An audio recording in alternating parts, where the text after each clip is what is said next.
નમસ્કાર ખેડૂત મિત્રો, ફરી એકવાર સ્વાગત છે તમારું હેલ્પ ફોર ગુજરાતીમાં।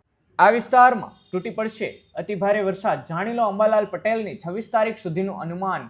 અને બફારાથી ત્રસ્ત ગુજરાતના લોકો માટે રાહતના સમાચાર આવી રહ્યા છે। હવામાન નિષ્ણાત અંબાલાલ પટેલે રાજ્યમાં ચોમાસાના સક્રિય તબક્કા અને ભારે વરસાદ અંગે મહત્વપૂર્ણ અનુમાન વ્યક્ત કર્યું છે। તેમના જણાવ્યા અનુસાર 15 જૂન એટલે કે આજથી રાજ્યમાં ભારે વરસાદ વરસવાનું શરૂ થશે।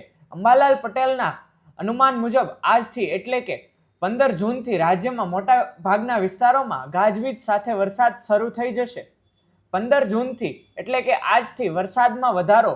15 જૂનથી રાજ્યમાં વરસાદનું જોર વધશે અને સારો એવો વરસાદ જોવા મળી શકે છે। જૂન 17 થી અરબી સમુદ્રમાં પવનની ગતિ ગુજરાત તરફ રહેશે। આના કારણે ઉત્તર ગુજરાત, મધ્ય ગુજરાત, દક્ષિણ ગુજરાત અને સૌરાષ્ટ્રના કેટલાક ભાગોમાં ભારે વરસાદ વરસી શકે છે।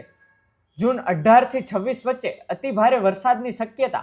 જૂન 18 થી 26 વચ્ચેનો સમયગાળો રાજ્ય માટે અત્યંત મહત્વનો રહેશે। આ સમય દરમિયાન ગુજરાતમાં કેટલાક ભાગોમાં ભારેથી અતિ ભારે વરસાદ વરસવાની શક્યતા અંબાલાલ પટેલે વ્યક્ત કરી છે। ખાસ કરીને સૌરાષ્ટ્રના કેટલાક ભાગોમાં પણ ભારેથી અતિ ભારે વરસાદ પડી શકે છે। આગાહીને જોતા રાજ્યના નાગરિકો અને તંત્રને આગામી દિવસોમાં ભારે વરસાદ માટે તૈયાર રહેવા અને જરૂરી સાવચેતીના પગલાં લેવા માટેની સૂચનાઓ આપવામાં આવી છે। હવામાન વિભાગની ગુજરાતમાં ગાજવીજ સાથેની વરસાદની આગાહી કરવામાં આવી છે।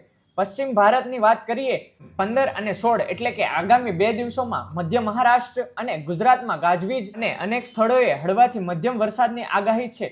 જ્યારે જૂન 17 સુધીમાં મરાઠવાડ, સૌરાષ્ટ્ર, કચ્છ સહિતના વિસ્તારોમાં હળવાથી ભારે વરસાદની સંભાવના છે। Thank you. જો તમને વિડીયો સારો લાગ્યો હોય તો વિડીયોને લાઇક, શેર અને ચેનલને સબસ્ક્રાઇબ કરવાનું ભૂલશો નહીં।